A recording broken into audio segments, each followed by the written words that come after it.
नमस्कार, times now Bharat पर आपका बहुत बहुत स्वागत है। आपके साथ मैं हूं राकेश पांडे। घड़ी में शाम के 4:50 होने वाले हैं। वक्त हो गया है राष्ट्रवाद का। और आज राष्ट्रवाद में सवाल कि बांकीपुर में बीजेपी अध्यक्ष की सीट पर हार, 3 दशकों बाद बीजेपी का किला ढहा। क्या ये ओवर कॉन्फिडेंस के बैकफायर करने का मामला है? लोग इस बात को लेकर चर्चा कर रहे हैं। सवाल यह भी है कि उपचुनाव में बीजेपी की हार क्या विपक्ष को एक सियासी हथियार मिला है, इसलिए मोदी सरकार की विदाई वाला नैरेटिव गढ़ा जा रहा। सवाल इस बात पर भी लेकर है कि एक और बड़ी खबर, चढ़ावा चोरी पर देश की संसद से लेकर यूपी की विधानसभा तक आर पार देखने को मिला है। सवाल यह भी है कि चढ़ावा चोरी पर रार और बांकीपुर में हार क्या वाकई समीकरण बदल रहे? यह रिपोर्ट देखिए, फिर डिबेट की शुरुआत करते हैं।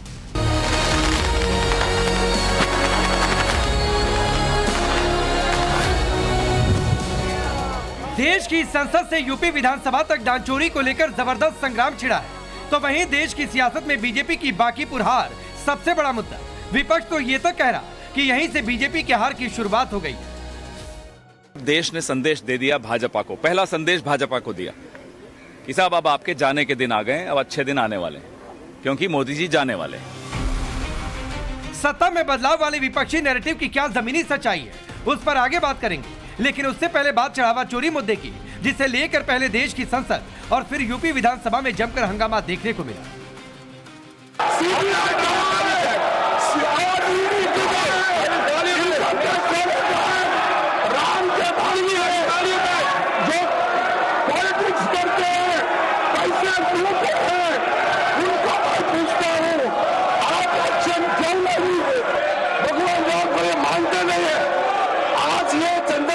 नाटक करके गुमराह करने की कोशिश करता है। ये भगवान राम का विरोधी है। भगवान राम का विरोधी कांग्रेस और समाजवादी और कम्युनिस्ट पार्टी क्या बात करते हैं? दरियालू आंसू बहा करके देश को गुमराह नहीं कर सकते। यूपी विधानसभा में भी यही मुद्दा गरमाया तो मुख्यमंत्री योगी आदित्यनाथ ने समाजवादी पार्टी और कांग्रेस को उनके पुराने बयानों और अतीत की याद दिलाकर घेरा।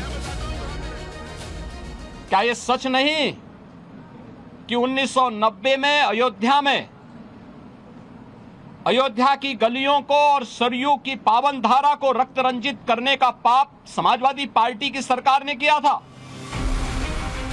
सियासत में तो अब ये नैरेटिव भी सेट किया जा रहा कि चढ़ावा चोरी के बाद बीजेपी अध्यक्ष नितिन नवीन की पारंपरिक सीट बांकीपुर पर बीजेपी की हार उसके लिए बुरे दिन लेकर आ रही। वहीं अखिलेश यादव कह रहे हैं कि बीजेपी ने ये चुनाव दूसरे चुनावों की तरह नहीं लड़ा, बल्कि अपनी असली सियासी औकात देखने के लिए लड़ा। साफ दिख रहा है ना कि लोग थक चुके हैं, ऊब चुके हैं बीजेपी से। समझ रहे हैं अब कि क्या हो रहा है, क्या नहीं हो रहा है देश में।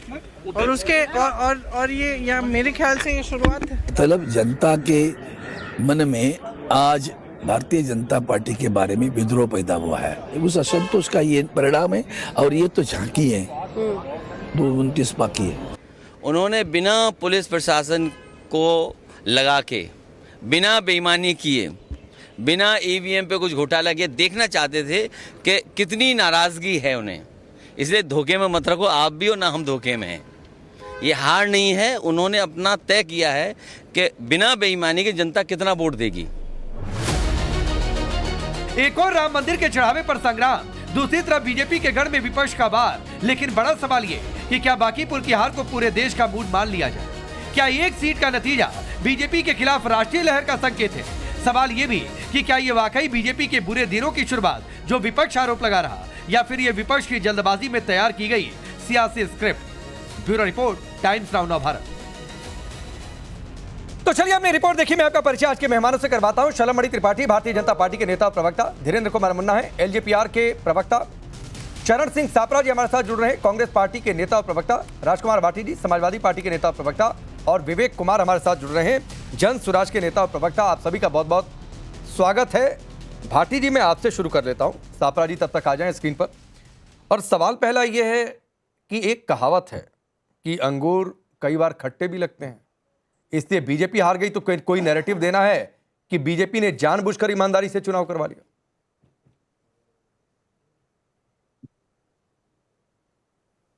नहीं राकेश जी, एक तो ये बांकीपुर और दतिया की हार कोई साधारण हार नहीं है, कोई मामूली सीट नहीं है। ये बांकीपुर राष्ट्रीय अध्यक्ष, बीजेपी के राष्ट्रीय अध्यक्ष की सीट है और राष्ट्रीय अध्यक्ष जिन्हें माननीय प्रधानमंत्री जी अपना बॉस बता रहे थे, जब प्रधानमंत्री के बॉस अपनी सीट और अपनी बूथ हारते हैं तो इसका एक बड़ा मैसेज होता है। और बाकी बिहार में इन्होंने मुख्यमंत्री भी बदला है, और फिर ये यहाँ पे जो जंतर मंतर पे हुआ है वो भी है, फिर अयोध्या का चढ़ावा चोरी भी है। जनता की नाराजगी तो साफ दिखाई दे रही है। अभी आपने एक सवाल खड़ा किया कि क्या बांकीपुर और दतिया 2 सीटों की हार को क्या पूरे देश का रुझान मान लिया जाए? हम तो देखते थे कि जब उपचुनाव होते थे और अगर बीजेपी जीतती थी, जैसे उत्तर प्रदेश में जीती थी 9 सीटों पे, 9 में से 8 पे, तो सारे चैनल यही बताते थे कि मोदी जी की लोकप्रियता बरकरार है, योगी जी की लोकप्रियता बरकरार है, बीजेपी का जादू बरकरार है देश में, देश की जनता उनके साथ है। अब ये जो अवसर देख देख के समीक्षा करना कि बीजेपी जीत जाए तो पूरे देश का रुझान है, बीजेपी हार जाए तो ये देश का रुझान नहीं है, ये तो खाली 2 सीटों की हार है। तो 2 सीटों पे ऐसे समय में हार जाना, देखिए 2-3 चीजें हमें समीक्षा करते समय ईमानदारी से दिमाग में रखनी चाहिए। नंबर 1 तो उपचुनाव अक्सर सत्तारूढ़ पार्टी के होते हैं, क्योंकि जिसकी सरकार होती है लोगों को उम्मीद होती है कि हमारा विधायक यहां से जीत जाएगा, सरकार में बैठेगा तो कुछ काम कराएगा, पहली बात। दूसरे, लोकल प्रशासन, लोकल पुलिस की देखरेख में चुनाव होते हैं, तो और फिर संसाधन जो लगाती है सरकार वो, तो इस सब चीजों वजहों से ज्यादातर रिजल्ट, ज्यादातर परिणाम जो है सरकारों के पक्ष में ही जाते हैं। लेकिन अगर कहीं सरकार उपचुनाव हार रही है तो इसका मतलब सरकार के खिलाफ कोई भारी नाराजगी, हारे भी ऐसी सीट नहीं है, परंपरागत सीटें हारे हैं। अच्छा, दोनों सीटें भारतीय जनता पार्टी की परंपरागत सीटें हैं। अच्छा, इन पर भारतीय जनता पार्टी छोटी सी बात बाकी, एक छोटी सी बात, दतिया में मैं छोड़ दीजिए सर, मैं तो आपकी तुलना में बहुत कम जानता हूं और मुझे समीक्षा करना शायद आता भी नहीं है। जो आपने इतनी देर में नैरेटिव एक पेश करने की कोशिश की, आपकी समीक्षा से मैं अगला सवाल करता हूं। आपने कहा ना कि सत्तारूढ़ पार्टी का उपचुनाव हार जाना बहुत बड़ा संकेत होता है, फिर उस पार्टी की विदाई हो जाती है। 2018 में गोरखपुर और फुलपुर आप लोगों ने जीता था ना उपचुनाव, और तब तो नई नई योगी की सरकार बनी थी। क्या हुआ था 2019 में और फिर 2022 में क्या हुआ था, आप ही की समीक्षा के हिसाब से? चलो ठीक है, एक तो मैं आपको परामर्श देना चाहता हूं राकेश जी, माने ना माने ये आपके ऊपर है। भाई के नाते जो है हमारा आपकी अच्छे संबंध है, कोई हमारी शत्रुता तो है नहीं। ना ना बिल्कुल इतनी जल्दी नाराज मत हुए करो। अरे नाराज नहीं, अभी तो मेरे तो आपके बारे में, अरे मैं व्यक्तिगत तो एक वाक्य नहीं, नहीं मैं भी व्यक्तिगत नहीं बोल रहा हूं सर। आपने कहा समीक्षा पर सवाल उठाया था तो मैंने उसको बात की, बिल्कुल मैं नाराज होकर नहीं, मैं ऐसे ही सवाल पूछता हूं और मैं आपको बहुत आपका सम्मान करता हूं, बहुत आपको मानता हूं, आप बहुत। दुष्यंत का, हाँ बोलिए। दुष्यंत का शेर है नहीं, दुष्यंत का शेर है नहीं कि मत कहो आकाश में कोहरा घना है, ये किसी की व्यक्तिगत आलोचना है। मैं तो पूरे मीडिया को सामने रख के एक बात कह रहा हूं और ये सच है, आप उठा के देख लें डिबेट। जब भी बीजेपी जीती, आप अकेले राकेश पांडे थोड़ी हैं, सारे चैनल ये दिखाते हैं कि मोदी जी की लहर बरकरार है, बीजेपी का रुतबा बरकरार है। और आज ये सवाल उठाया जा रहा है कि नहीं ये तो 2 ही सीटों की तो जीत है। आप अकेले चैनल थोड़ी हैं जो उठा रहे हैं, सारे चैनल उठा रहे हैं, यही बात कह रहे हैं। तो कृपया आप व्यक्तिगत मत लिया करें, कुछ बातें सार्वभौमिक रूप से होती हैं, कॉमन रूप से कही जाती हैं। आप जब राजनीति की आलोचना करते हैं तो मैं तो व्यक्तिगत नहीं लेता। अरे मैं तो जब यहां तक कि मेरी पार्टी की भी आलोचना करूं उसे भी व्यक्तिगत नहीं लेता। मेरा मकसद नहीं था कि आप यहां पर बहस करें, मेरा मकसद यह था कि आपकी नैरेटिव वाली सूरत वो बदल जाए, आपके दुष्यंत कुमार की एक लाइन से ये मर्ज कर जाएगी बातचीत। मैंने सिर्फ आपके उपचुनाव वाले नैरेटिव के आधार पर सवाल पूछा, उसका जवाब दे लीजिए, फिर मैं आगे बढ़ता हूं, बहुत मेहमान है। देखिए राजनीति, क्योंकि समाज का राजनीति गणित की तरह और केमिस्ट्री की तरह नहीं चलती, कभी भी राजनीति अलग तरीके से चलती है। कई बार संभावना के विपरीत चुनाव होते हैं, रिजल्ट होते हैं, कई बार संभावना के अनुरूप रिजल्ट हो जाते हैं। तो ये बात आपकी सही है कि कई बार ये जो थ्योरी मैं दे रहा था, ये थ्योरी गलत सिद्ध हो जाती है, कई बार ये थ्योरी सही सिद्ध हो जाती है।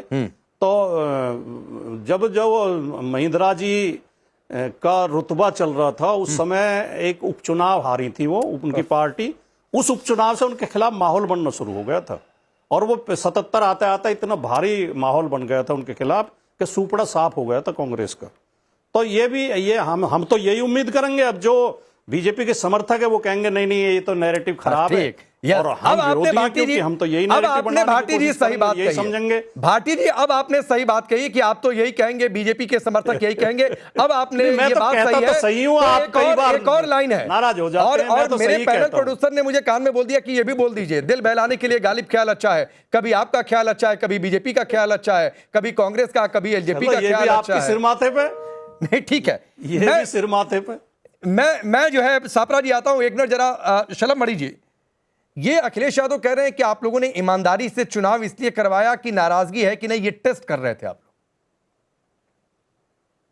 अब देखिए अखिलेश जी क्या मायने निकालते हैं, उनका अपना अधिकार है, लेकिन निश्चित तौर पे दोनों चुनाव के जो नतीजे आए हैं, वो चुनाव के जो नतीजे हैं वो हमारे लिए समीक्षा करने के योग्य हैं और निश्चित तौर पे पार्टी का नेतृत्व इसकी समीक्षा कर रहा है। लेकिन राकेश भाई जो बात मैं कहना चाह रहा था, वो बात जो कि आपने कही है, मैं उसको दोहराना नहीं चाहता। बहुत उत्साहित होने की आवश्यकता नहीं है। गोरखपुर का जिक्र आपने कर दिया, फूलपुर का आपने जिक्र कर दिया। माननीय योगी जी मुख्यमंत्री बने थे और उसके बाद से वो सीट खाली हुई थी गोरखपुर की, और उनको लगा कि बहुत बड़ा इन्होंने तीर मार दिया। तो आप उठाकर अगर देखेंगे तो 2014 में भी भारतीय जनता पार्टी जीती, 2017 में भी भारतीय जनता पार्टी जीती, 2019 में भी भारतीय जनता पार्टी जीती, 2022 में भी भारतीय जनता पार्टी जीती, 2024 में बहुत सारे बेमेल गठबंधन और बहुत सारी साजिशों के बावजूद भारतीय जनता पार्टी जीती, और 2027 में भी भारतीय जनता पार्टी जीतेगी। जहां तक रही बात बांकीपुर की और दतिया की, तो देखिए आपने भी परीक्षाएं दी होंगी, राजकुमार भाटी साहब ने भी और सापला साहब ने भी परीक्षाएं दी होंगी। एक होता है होम एग्जामिनेशन, एक होता है बोर्ड का एग्जाम।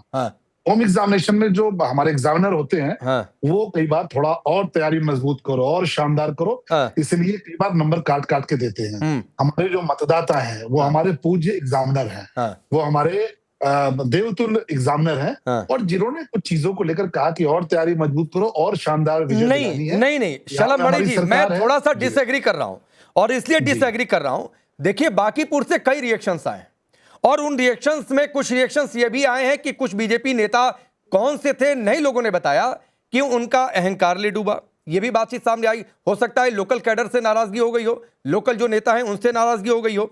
नीट यूजी को लेकर भी कुछ लोग बात कर रहे हैं, इवन कुछ लोग यूजीसी की भी चर्चा कर रहे हैं।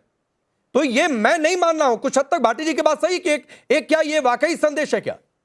नहीं, जो बात भाटी जी कह रहे हैं, जो बात आप कह रहे हैं, जो बात मैं कह रहा हूं, उसमें बहुत ज्यादा अंतर नहीं है। मैं वही तो कह रहा हूं कि मतदाता हमारे एग्जामिनर हैं और होम एग्जाम में उनको पता है कि इन दो निर्णयों से हमारे बिहार में प्रचंड बहुमत की सरकार चल रही है, मध्य प्रदेश में प्रचंड बहुमत की सरकार चल रही है। मोहन यादव जी मध्य प्रदेश के मुख्यमंत्री हैं और हमारे सम्राट चौधरी जी बिहार के मुख्यमंत्री हैं। तो मतदाताओं ने होम एग्जामिनेशन की तरह मतदाताओं ने कुछ चीजों को लेकर सख्ती बरती और हम उनका सम्मान करते हैं, उनके जनादेश का सम्मान करते हैं। जिन विषयों की आप बात कर रहे हैं, उन विषयों पे हमारा पार्टी का नेतृत्व उसकी चर्चा कर रहा होगा, उसको लेकर समीक्षा कर रहा होगा।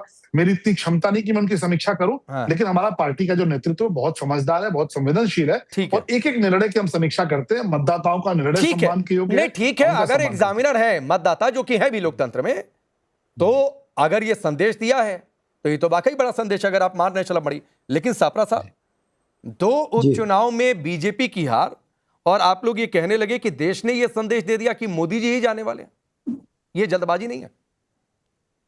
देखिए राकेश पांडे जी, हर चुनाव जो है ना वो कुछ ना कुछ संकेत देता है, कुछ ना कुछ वो दिशाएं बताता है, और इस चुनाव ने भी अपने आप में दिशा बताई है। मुझे बताइए कि अगर यही 2 चुनाव जो बीजेपी हारी है, अगर ये दोनों चुनाव बांकीपुर का और दतिया का चुनाव जो है बीजेपी जीत जाती, तब बीजेपी के प्रवक्ता और आप क्या कहते? मोदी मैजिक चल गया, मास्टर स्ट्रोक, ये सारी चीजें ही चलती ना, इसी तरह की लाइनें चलती आपकी। लेकिन आज वो लाइनें नहीं चल रही हैं। क्यों नहीं चल रही हैं? क्योंकि वहां का जनादेश जो है वो बिल्कुल विपरीत आया है। यानी जिस विधानसभा क्षेत्र में भारतीय जनता पार्टी के राष्ट्रीय अध्यक्ष खुद लड़ते रहे हैं, 80,000 1 लाख वोट से जीतते रहे हैं, 31 वर्षों से वो सीट जो है वो भारतीय जनता पार्टी जीतती आई है, जहां पर अधिकतर कायस्थ वोट है, जहां पर शहरी वोट है, जहां पर नौजवानों की 3,60,000 या 65,000 वोट में से 1,65,000 वोट जो है वो जेनजी की वोट है, 18 साल के ऊपर जो है उनकी वोट है। ऐसी कॉन्स्टिट्यूएंसी के अंदर अगर बीजेपी हार जाती है, वो भी 20,000 की वोट से हारती है, तो यानी 1 लाख और ये 20,000, 1,20,000 से वो हारे हैं। तो ये बड़ी हार है, ये बड़ा संकेत है। इसीलिए हम कहते हैं कि ये तो ट्रेलर है, पिक्चर अभी बाकी है। ये हम कह रहे हैं, क्योंकि आजकल जो माहौल बना है, जिस तरह से बीजेपी डर के भाग रही है, हाँ। ना तो वो चंदा चोरी पर कोई खुलासा करना चाहते हैं, ना तो वो पार्लियामेंट के अंदर बोलना चाहते, चंदा चोरी पे नहीं बोल रहे हैं, वोट चोरी पे नहीं बोल रहे हैं, हाँ। वो ये पेपर लीक का मसला, भाई पैलेट गन किस तरह से चली, बिहार के अंदर AK-47 किस तरह से चलने की इजाजत दी, किसने दी इजाजत, भाई देश के गृह मंत्री है कहां, किस बिल में घुस गए हैं? वो तो अपने आप को चाणक्य कहते हैं ना, चाणक्य इस तरह से कमजोर नहीं थे। ठीक है, ये चाणक्य वाला मैं जवाब लेता हूं, एक बार मैं चला भाई सबके पास होकर चलाऊं, ये चाणक्य वाला मैं जवाब लेता हूं, लेकिन पैलेट गन पर सुप्रीम कोर्ट ने भी रोक नहीं लगाई सापरा साहब, और उन्होंने सुप्रीम कोर्ट ने 2-2 कह दिया कि अगर पैलेट गन पर बातचीत करिए, पहले नियम को चैलेंज करिए जो पुलिस को अधिकार देता है कि कब पैलेट गन चला सकते हैं। तो ये बात आपकी ठीक है, निर्दोष छात्रों पर बल प्रयोग नहीं होना चाहिए, मैं उससे सहमत। शांतिपूर्व आंदोलन वहां पर चल रहा था, और अगर छात्रों के ऊपर पैलेट गन चलेगी, वो क्या कश्मीर है क्या? ये तो दिल्ली का जंतर मंतर था, कश्मीर तो नहीं था, वो तो कोई उग्रवाद से जुड़े हुए लोग नहीं थे छात्र।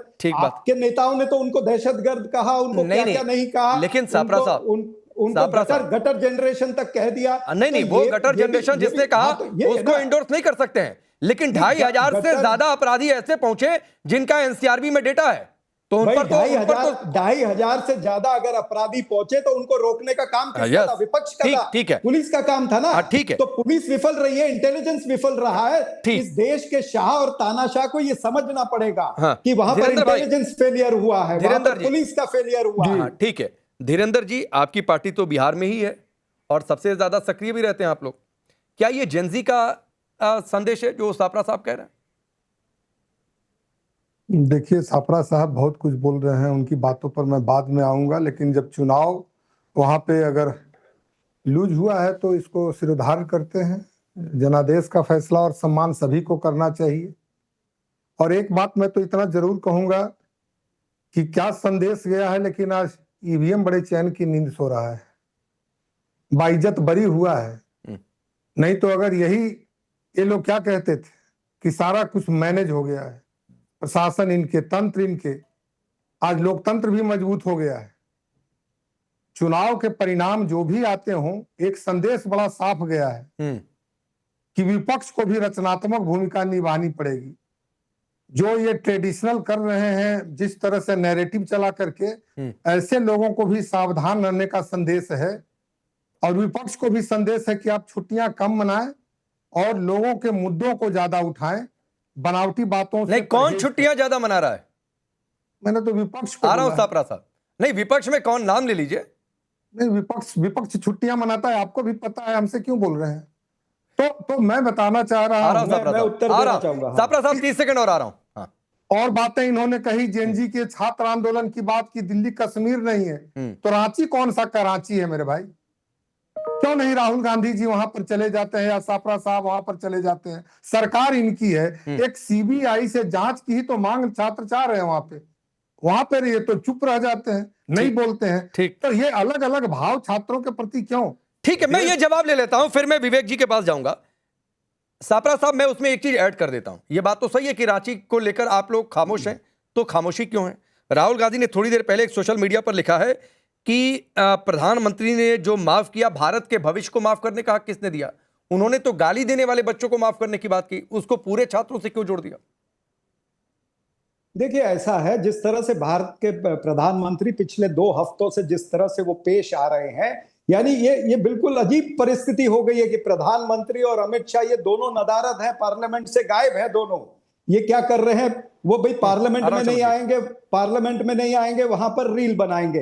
अरे जनता को, नौजवानों को रोजगार चाहिए, रील नहीं चाहिए। लोगों को रील नहीं चाहिए, रिस्पॉन्स चाहिए। लोकतंत्र के अंदर रील नहीं, रिस्पॉन्सिबिलिटी काम करती है। भाई आप नैतिक जवाबदारी से तो भाग रहे हो, फिर कहां के आप प्रधानमंत्री हो? आपकी नैतिक जवाबदारी, आपकी नीति और नियत दोनों में खोट है। और अमित शाह, इस पे मैं पूरा कर लूं, जो अपने आप को चाणक्य कहते हैं, भाई चाणक्य इस तरह से डरपोक नहीं थे, किस बिल में छुप करके बैठे हैं। आप चाणक्य नहीं, आप चंपत राय की कैटेगरी में आ गए हो। ये जनता जानती है, जनता इसका उत्तर आपको दतिया के माध्यम से और बांकीपुर के माध्यम से आपको जनता दे रही है। अगर आपको समझना है तो समझिए, समझने वाले समझ गए, जो ना समझे वो अनाड़ी है। रांची पर नहीं बोले आप, रांची पर नहीं बोले सापरा साहब।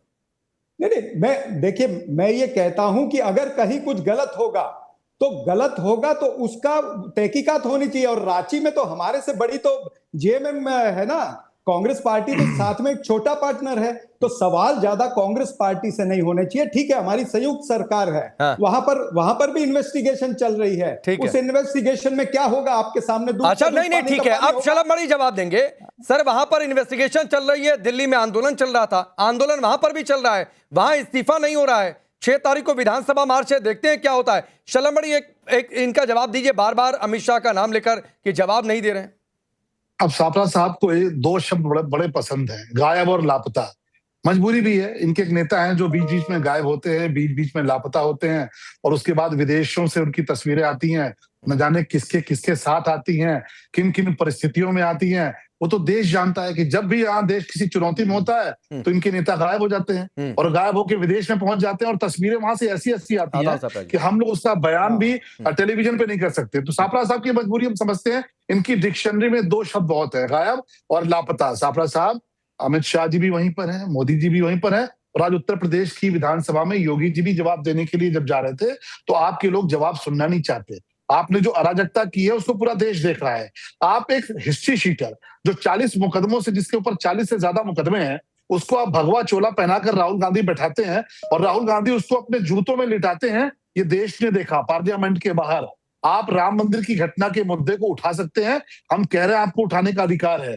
राम मंदिर को लेकर जो घटना अयोध्या में हुई है वो दुर्भाग्यपूर्ण है, और विधायक होने के नाते नहीं, एक सनातनी होने के नाते मैं कहता हूं कठोर नहीं, कठोरतम कार्रवाई होनी चाहिए। हमारा संविधान इजाजत दे तो फांसी पे चढ़ा दीजिए, लेकिन उस घटना की आड़ लेके जो आप लोगों ने हिंदुत्व का मजाक उड़ाया, जो माखौल उड़ाया, एक हिस्ट्री शीटर को भगवा चोला पहनाया, उसको राहुल गांधी के चरणों में गिराया, उसके लिए ये अधिकार आपको किसने अच्छा, मैं इस पर आता हूं। इतने नहीं, एक सेकंड राकेश भाई, और इतने आप सेकुलर अगर हो, इतने ही सेकुलर हो तो पहलगाम की घटना है और छत्तीसगढ़ के 2 श्रमिक भाई कल हिंदू होने के नाते मारे गए। अगर हैसियत है ना तो गोल टोपी पहन के और हरा तंबू ओढ़ लीजिए और इसी हिस्ट्री शीटर को बैठाकर पहलगाम की घटना की नुमाइश करा दीजिए, हम मान लेंगे आपकी। मैं इस पर जवाब लेता हूं। सापरा जी 1 मिनट दीजिए जरा, विवेक जी रह गए हैं, फिर ये मुद्दा राम मंदिर की ओर जाएगा, तो मैं चाहूंगा बाकी की डिबेट उस पर हो। विवेक भाई, एक सवाल ये है कि अभी सापरा जी ने कहा बांकीपुर दतिया में कांग्रेस जीती, बांकीपुर में आप लोग जीते हैं। आप लोग तो ताल ठोक कर कह रहे हैं हम किसी गठबंधन में नहीं है। बहुत लोग कह रहे हैं कि बेगानी शादी में अब्दुल्ला दीवाना, विपक्ष इसी से खुश हो रहा है। आप लोग जा रहे हैं, कोई प्लानिंग है बातचीत कांग्रेस के साथ जाने की? राकेश जी, बहुत बहुत धन्यवाद आपका समय देने के लिए। सबसे पहले तो इस बात को समझा जाए कि बांकीपुर का उपचुनाव कोई विधायक चुनने का चुनाव नहीं था, और मैं ये बात क्यों कह रहा हूं उसका तर्क आपके सामने दे रहा हूं। कहीं ना कहीं विधायक चुनने का जो चुनाव था वो तो नवंबर 2025 में हो गया, और वहां पर नीतीश की सरकार बन गई 25 से 30 फिर से नीतीश के नारे के अंतर्गत। अब जिस प्रकार से भी बनी हो, पैसे देकर बनी हो, जिस प्रकार से बनी हो, बन गई। उसके बाद वो जो सरकार बनी थी राकेश जी, वो कहीं ना कहीं जंगल राज के खिलाफ में बनी थी कि भाई बिहार में किसी भी हालत में जंगल राज नहीं आना चाहिए। तो 6 महीने में राकेश जी बांकीपुर में तो कुछ नहीं बदला, बांकीपुर की सड़कें और ज्यादा नहीं टूट गई। बांकीपुर जितना नर्क पहले था उतना नर्क आज भी है। 6 महीने में क्या बदला? 6 महीने में बिहार को कहीं ना कहीं पिछले दरवाजे से एक राजद के स्कूल से ग्रेजुएट हुआ बंदा, जिस पर हत्या का आरोप है, जिस पर अपराध का आरोप है, उसको भगवा चोला पहनाकर कहीं ना कहीं राजद पार्ट 2 का शुरुआत बिहार में किया गया। उसके विरोध में वोट पड़ा है बांकीपुर में। तो इसीलिए बिहार की सरकार पर यह संकट है। बीजेपी को एक बहुत बड़ा मैसेज है कि अगर आप इस मुख्यमंत्री को नहीं बदलेंगे तो जो भाजपा। अच्छा विवेक भाई, एक बात बताइए, ये सिर्फ बांकीपुर की हार के बाद मैं ये पूछ रहा हूं, विवेक भाई एक बात बताइए, बांकीपुर में आप लोग जीते, बांकीपुर में आपकी जीत के बाद और बीजेपी की हार के बाद सिर्फ बीजेपी को मंथन करना चाहिए या कांग्रेस और आरजेडी को भी मंथन करना चाहिए? नहीं, वो बात तो देखिए उनके बीच में है। बिल्कुल विपक्ष को बिल्कुल मजबूत होना चाहिए, और हम लोग ये बार बार कह रहे हैं कि भारत में या बिहार में विपक्षी पार्टी कमजोर हो रही है। विपक्ष हमेशा से मजबूत रहा है, जो बांकीपुर के चुनाव में राकेश भाई दिखा है कि भाई विपक्ष हमेशा से मजबूत है। वो दिल्ली में दिख रहा है आपको, बांकीपुर में दिख रहा है, दतिया में दिख रहा है। ठीक है। और अगर बीजेपी इस अहंकार से नहीं दूर जाएगी तो रावण का अहंकार टूट गया भाई, रावण का अहंकार टूट गया। ठीक है, मुझे लगता है आपकी ये बात सापरा साहब शायद सुन रहे होंगे, आरजेडी तो इस पैनल पर नहीं है। 30 सेकंड इस पर जवाब दीजिए, फिर मैं राम मंदिर पर जाऊंगा। शलभ मणि जी, आपका सीएम पहली बार, बीजेपी अध्यक्ष यहां पर आए, कल भी मैंने पूछा था, प्रधानमंत्री ने उनको बॉस कहा, वो सीट नहीं बच पाई। तो ये सामान्य बात, सामान्य उपचुनाव की तरह नहीं ले सकते इसे। देखिए, सम्राट चौधरी जी तारापुर से चुनाव जीत कर आए और सम्राट चौधरी जी बिहार के मुख्यमंत्री हैं। अब ये अलग बात है कि वो जिस समाज से आते हैं, जिस कमजोर तबके से आते हैं, जिस वंचित समाज से आते हैं, जिस कमजोर समाज से आते हैं, ये बात बहुत से लोगों को हजम आप प्लीज टोकिए नहीं। अब देखिए, अब अगर राकेश भाई जब नहीं गलत, आप कौन सी सही बात बोल रहे थे राकेश भाई? अगर आप चाहते हैं कि वही बोलते रहे, आप उनसे बुलवाते हैं। नहीं, डिबेट है, कोई भी काउंटर कर ले, एक दो लाइन बोलकर चुप हो जाए। विवेक भाई, आपको कुछ लगा तो एक दो लाइन बोलकर चुप हो जाइए। कोई कभी भी बोल ले डिबेट में, लेकिन ज्यादा वही बोले जिसकी बारी है। आपको कुछ लगा, अपने दो लाइन बोलिए, फिर शांत हो जाइए, ताकि जिसकी बारी है वो बोले। बाकी सभी लोग बहुत धैर्य से इंतजार कर रहे हैं। चलो अब सम्राट चौधरी जी की बिरादरी, सम्राट चौधरी जी का वंचित समाज से आना, सम्राट चौधरी जी का कमजोर समाज से आना, किसी को खल रहा है तो खलता रहे। सम्राट चौधरी जी को तारापुर की जनता ने प्रचंड वोटों से चुनाव जिताकर भेजा है। अब रही बात हमारे जनसुराज के साथी, चलिए आपको शुभकामनाएं, आपको बधाई। आप तो ममता बनर्जी को सीएम बना रहे थे, जो ममता बनर्जी हिंदुओं का कत्लेआम कराती थी, अनुसूचित समाज के लोगों का कत्लेआम हुआ। आप कौन से बड़े दूध के धुले रहे? आपने टीएमसी की सरकार बनाई, आप किसके साथ नहीं गए? आपको जहां से धन मिला, आपने उनके लिए सरकार बनाने का काम किया, आपने उनके लिए प्रबंधन करने का। अब आप चुनाव जीत गए तो ज्ञान मत दीजिए, चुनाव जीत गए तो ज्ञान मत दीजिए, लेकिन आपने किसी पापी का कोई दरवाजा छोड़ा नहीं है। आपने किसी पापी का दरवाजा नहीं छोड़ा। ममता बनर्जी ने बंगाल में हिंदुओं के साथ जो कत्लेआम किया, आप खुलेआम ममता बनर्जी के साथ खड़े रहे, तब आपको मोरालिटी नहीं आया, तब आपको सिद्धांत समझ में नहीं आया। आज आप बैठ के बिहार का सिद्धांत समझ रहे हैं सीट जीतने के बाद में। आपकी बिहार में कितनी सीटें आई जनसुराज की? विधानसभा के चुनाव में जनता ने नकारा आपको। जनसुराज की कितनी सीटें आई, जरा मुझे बताइए ना। और आपकी बौखलाहट दिखा रही है कि आप बोलने नहीं दे रहे हो, क्योंकि आपको लगता है कि आपकी सच्चाई सबके सामने जा रही है, तो आप बीच में टोका टिप्पणी कर रहे हैं। क्योंकि जनसुराज को 0 सीटें मिली। बिहार के चुनाव में इतना ढिढोरा पीटा आपने, इतना मीडिया मैनेजमेंट किया आपने, लेकिन आपको 0 सीटें मिली बिहार के चुनाव में। और आज की तारीख में आप एक बाई इलेक्शन जीत गए हैं, तो आप बैठ के ज्ञान मत दीजिए, क्योंकि ममता बनर्जी जिन्होंने पाप किया, उस पाप में आपकी सहभागिता है। ठीक है, आपको जहां से पैसा मिला, आपको जहां से पैसा मिला, ठीक है, मैं आगे बढ़ता हूं, जहां से पैसा आगे बढ़ता हूं विवेक भाई, आगे बढ़ता हूं। शलभ जी फिर आता हूं। सापरा साहब, आप इशारा कर रहे थे, बोलिए, फिर मैं भाटी जी आपके पास आऊंगा। एक मैं उसमें ऐड कर देता हूं, जो शलभ मणि ने कहा वो जवाब दीजिए। संत पहनकर, संत का चोला पहनकर चोरी का नाटक करना, ये ऑब्जेक्शनेबल नहीं है। क्या राम मंदिर की में चढ़ावा चोरी में क्या कोई संत शामिल था? पहली बातचीत। दूसरी बात है, केपी मौर्य ने अभी थोड़ी देर पहले लिखा है कि कांग्रेस को भगवान के नाम पर मितली ही आती रही है। अब वो काल्पनिक बताने वाले अब प्रभुराम का नाम ले रहे हैं। देखिए, पार्लियामेंट के अंदर सिंबॉलिक इस तरह के प्रदर्शन होते रहे, ये कोई पहली बार नहीं हुआ। अटल बिहारी वाजपेयी साहब भी बैलगाड़ी वहां पर लेकर के गए थे। तेलुगु देशम पार्टी के सभी नेता काले कपड़े पहन करके एक बार नहीं 2-3 बार वहां पर जा चुके। तो प्रतीकात्मक ये चीजें होती रही है, पहली बात। दूसरी बात, इन्होंने जो हिंदू धर्म के ऊपर बहुत बड़ा मुझे पाठ पढ़ाया, तो पहले ये तो बता दें कि शंकराचार्य जो है अभिमुक्तेश्वरानंद, उनको किस तरह की बद्दी बद्दी बातें आपके नेताओं ने बोली हैं, क्या वो सही है? क्या ये हिंदू धर्म का सम्मान है? किस तरह से वो शिखा खींची गई, किस तरह से बुजुर्ग एक पंडित को किस तरह से लातों से पीटा गया वहां पर, क्या आपके किसी भारतीय जनता पार्टी के नेताओं ने उसकी निंदा की है? निर्मोही अखाड़ा ने अगर 1400 करोड़ रुपए का गमन हुआ है, उसका आरोप लगाया, तो आपकी सरकार, जो हिंदूवादी सरकार जिसको कहते हो, क्या उसने कोई कार्रवाई की है? पंडित महंत जो लालजी दास थे, जिनकी मृत्यु हो गई, जिन्होंने कहा था कि इसको एक राजनीतिक टर्न मत दीजिए, उसके ऊपर आपने क्या कार्रवाई की? चंपत राय को आपने करोड़ों रुपया लेकर के चंपत हो रहे हैं, उनके ऊपर आपने छोटी मछलियों को पकड़ लिया, जो बड़े मगरमच्छ है उनके ऊपर कार्रवाई क्यों नहीं हो रही है? उनका नाम एफआईआर में क्यों नहीं है? और वो एफआईआर ये जो एक्ट किया गया है, उस एक्ट का विरोध कोई उस तरीके से नहीं कर रहा है। सापरा साहब, ये समझने की जरूरत है कि उस एक्ट का विरोध क्यों हुआ। उस एक्ट का विरोध इसलिए हुआ क्योंकि पप्पू यादव संत के वेश में पहुंच गए। ऐसे पप्पू यादव अपने नेता के वेश में सफेद पैजामा कुर्ता पहनकर बैठते और चंदा चोरी का नाटक करते, चढ़ावा चोरी का नाटक करते, लेकिन भगवा पहनकर ये चिढ़ाने वाली बात है। और ये बहुत सारे लोगों की ये मानना है। चिढ़ाने वाली बात नहीं है, ये वस्तु स्थिति बताने वाली बाती है। हाँ। कि आज देश इस स्तर पर भारतीय जनता पार्टी ने पहुंचा दिया है। मुझे एक संत का नाम बताइए जो राम मंदिर चढ़ावा चोरी में शामिल रहा। एक संत का नाम बताइए जो चढ़ावा चोरी में शामिल रहा।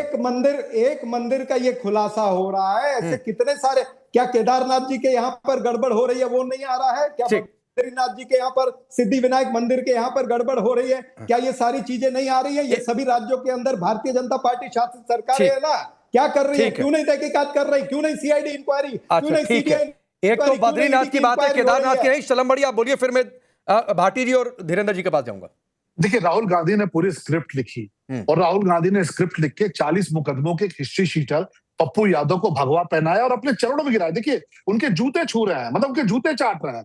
एक हिस्ट्री शीटर भगवा पहन के जूते चाटता है और हम लोग समझ सकते हैं ये कांग्रेस की संस्कृति है। जब सोमनाथ मंदिर का पुनर्निर्माण हो रहा था, आपको याद है तो हिस्ट्री शीटर को माला नहीं पहनाते हैं क्या? बोलिए साहब, माला नहीं पहनाते हैं। गंभीर व्यक्ति है आप, तो गंभीर व्यक्ति आपने सच्चाई सामने आ रही है। गुजरात में आरोपियों को माला पकड़ूंगा आपकी अगली डिबेट में, मैं भी ऐसे ही करूंगा। ऐसे मत करिए, ये मत करिए, ऐसे मत करिए। आप गंभीर व्यक्ति ना, बोलिए।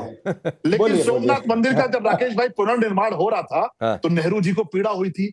अयोध्या का जब मंदिर का निर्माण हो रहा था, कपिल सिब्बल ने जाकर कहा कि नहीं, निर्माण को रोक दिया, राम मंदिर नहीं बनना चाहिए। इन्होंने भगवान राम को काल्पनिक बताया। मैं कहता हूँ चलो ठीक है, अयोध्या की जो घटना हुई है फांसी लगा दो, हम तैयार है। हम तो क्या, हम भी मांग कर रहे हैं। लेकिन आपको इस घटना की आड़ में आपको हिंदुत्व का मजाक उड़ाने का अधिकार नहीं है, आपको सनातन का अपमान करने का अधिकार नहीं है। अभी कोई फतवा करने वाली कौम होती ना सापरा साहब, तो हैसियत नहीं थी राहुल गांधी की, हैसियत नहीं थी। मैं उत्तर देता हूं, मैं उत्तर देता हूं। 30 सेकंड सापरा साहब, एक चीज मैं और ऐड कर देता हूं। ये वही पप्पू यादव हैं जिनको बिहार की चुनाव की रैली में राहुल गांधी और तेजस्वी यादव मंच पर थे और चढ़ने नहीं दिया गया था, लेकिन जब किसी का मजाक बनाना है तो उनको जरिया बना लिया गया। देखिए, सवाल पप्पू यादव को सेफगार्ड करने का नहीं है। सवाल यह है कि बोल कौन रहा है भाई? 900 चूहे खा करके बिल्ली हज को चली। मैं तो वो बात बता रहा हूं बीजेपी को कि आपने क्या क्या किया। बिल्किस बानो के केस के अंदर जो आरोपी थे उनको क्या आपने फूल मालाएं नहीं चढ़ाई थी? हाथरस के अंदर क्या आपने बीजेपी के नेता को आखिरी दम तक आपने संरक्षण करने का काम नहीं किया? उन्नाव के अंदर आपके लोगों ने क्या किया है? इसी तरह से देहरादून के अंदर, वहां पर उत्तराखंड में जो अंकिता भंडारी थी, उसके आरोपी कौन है? बीजेपी के नेता के रिश्तेदार हैं। आप हमेशा बलात्कारियों के साथ में क्यों बीजेपी के नेता खड़े नजर आते हैं? क्यों कमल का फूल बलात्कारियों के साथ में हमेशा खड़ा नजर आता है? मैं ये सवाल पूछ रहा हूं। हाथी के दांत खाने के और दिखाने के और है। ठीक है सर, फिर वही होती है ना बातचीत कि राम मंदिर से हटकर पूरी दुनिया घुमाएंगे। मैं आता हूं इस पर, लेकिन भाटी जी ये भी तो घूम करके आए। हाँ नहीं, बिल्कुल आपकी सही बात करके आए, तब आपने इनको तो नहीं, मैं आपको भी नहीं रोक रहा हूं, मैं आपको भी नहीं रोक रहा हूं, मैं दोनों लोगों के लिए ये बात कह रहा हूं। मैं तो रोक ही नहीं रहा हूं सापरा साहब। नहीं, मेरा कोई दर्द नहीं है, मेरा कोई दर्द नहीं है। मैं तो सिर्फ इस दर्द की चर्चा कर रहा था सापरा साहब की राम मंदिर पर साधु के वेश में चंदा चोरी की एक्टिंग क्यों? एक संत का नाम बता देते जो चंदा चोरी, चढ़ावा चोरी में शामिल था। इसका जवाब किसी के पास नहीं है। मेरी आपत्ति सिर्फ यह है कि चढ़ावा चोरी संत का वेश धारण करके ये एक्टिंग नहीं करनी थी और सांसदों को संसद में एक्टिंग करने के लिए नहीं भेजा जाता। सारी तहकीकात करें ना, मैंने 4 नहीं, ठीक है, तहकीकात होनी चाहिए, बिल्कुल तहकीकात होनी चाहिए। भाटी जी निकल आएंगे, ठीक है। भाटी जी, एक और केपी मौर्य के अगले उसी ट्वीट में एक और लाइन है कि सफेद जालीदार टोपी से सांस लेने में सपा यकीन करती रही है, आज ड्रामा कर रही है। यह केशव प्रसाद मौर्य ने कहा है, जो हंगामा हुआ आज। देखिए, सफेद जालीदार टोपी पहनना कोई गुनाह नहीं है। सफेद जालीदार टोपी बहुत पवित्र टोपी होती है। जो लोग उसे पहनते हैं वो उसका बड़ा सम्मान करते हैं।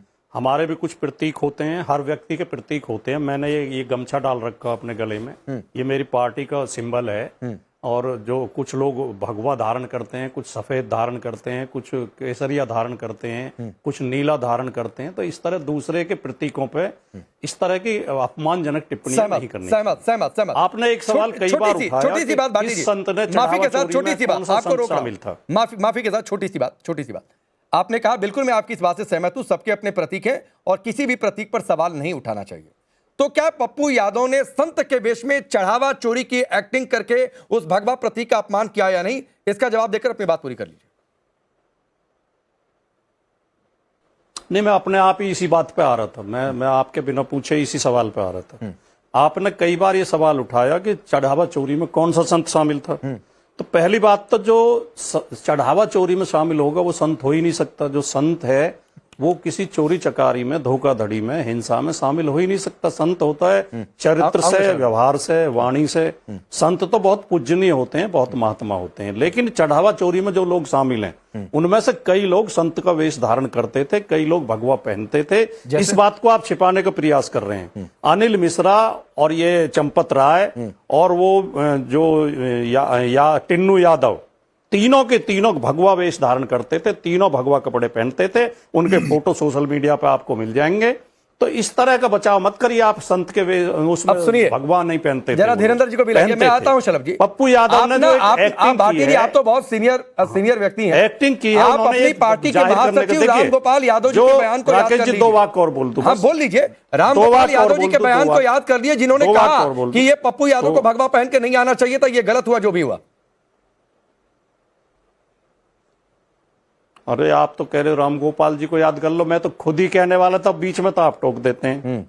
मैंने तो कल भी आलोचना की थी इस बात की, दूसरे चैनल पर मैं बैठा था, मैंने स्पष्ट तौर पे कहा था कि पप्पू यादव से एक्टिंग करते करते कुछ गलतियां हुई, उसमें मर्यादा भंग हुई। उनके हाथ में भगवान श्री राम की फोटो थी, वो जब अवधेश जी को पैर छू रहे थे तो गलती से वो फोटो भी नीचे जमीन में लग गई। तो ऐसी बातों का ध्यान रखना चाहिए था, ऐसी गलतियां नहीं करनी चाहिए थी। मैं तो ये बोल चुका हूँ, 24 घंटे पहले बोल चुका हूँ, लेकिन मैं ये कहना चाह रहा हूँ राकेश जी कि ये जो अयोध्या चढ़ावा चोरी की जांच चल रही है, इसमें बड़े डकैतों को बचाने का प्रयास किया जा रहा है। इसमें 4-5 बिंदु हैं, उन सबकी जांच होनी चाहिए। पहली चोरी हुई थी शिला पूजन के समय से, ये 27 का एजेंडा सेट हो रहा है, चाहे देश की संसद से या यूपी की विधानसभा से? देखिए, अच्छी बात कही राजकुमार भाटी साहब ने, अच्छी बात कही, विद्वान प्रवक्ता है, मैं उनका सम्मान करता हूं। लेकिन देखिए राकेश भाई, आज ये पोस्टर, प्रतीकों की उन्होंने बात की, आज ये पोस्टर उत्तर प्रदेश की विधानसभा में लहराए गए। ठीक है, आप इस पोस्टर को जरा नजदीक से देखिए। मैं फिर कह रहा हूं, आप हिंदुत्व को लेकर इतना आसानी से हमारी मर्यादा को आप किस प्रकार से खंडित कर सकते हैं? क्या किसी और मजहब का पोस्टर इस प्रकार से लहरा सकते हैं? ठीक बात है, भगवान राम का मंदिर बना हुआ है। शलभ जी, समय कम है, आपने पोस्टर दिखा लिया। ये सवाल अलबत्ता धीरेन्द्र भाई से था, 20 सेकंड में अपनी बात पूरी करिएगा। मैं सिर्फ इतना कह रहा हूं कि ये स्वीकार धीरेन्द्र भाई जी देखिए, जिस तरह से ये राम मंदिर का मुद्दा उठा रहे हैं और संतों का अपमान कर रहे हैं, उसका एक ही कारण है। राम मंदिर में नहीं जा रहे, उसका एक ही कारण है, कोई पूजा के लिए वहां नहीं जाते हैं, क्योंकि मंदिर को भी ये छुआछूत मानते हैं। और इसलिए मानते हैं कि उसका आधारशिला एक दलित कामेश्वर चौपाल के जी ने रखा था। चलिए, ये लोग ठीक है, नफरत करते अगर ये 27 का एजेंडा है तो यकीन मानिए कि ये साल भर ये चर्चा चलती रहेगी कि राम मंदिर चढ़ावा चोरी का जिम्मेदार कौन, कौन इस पर पॉलिटिक्स कर रहा है। आप सबका बहुत बहुत शुक्रिया। वक्त यहाँ पर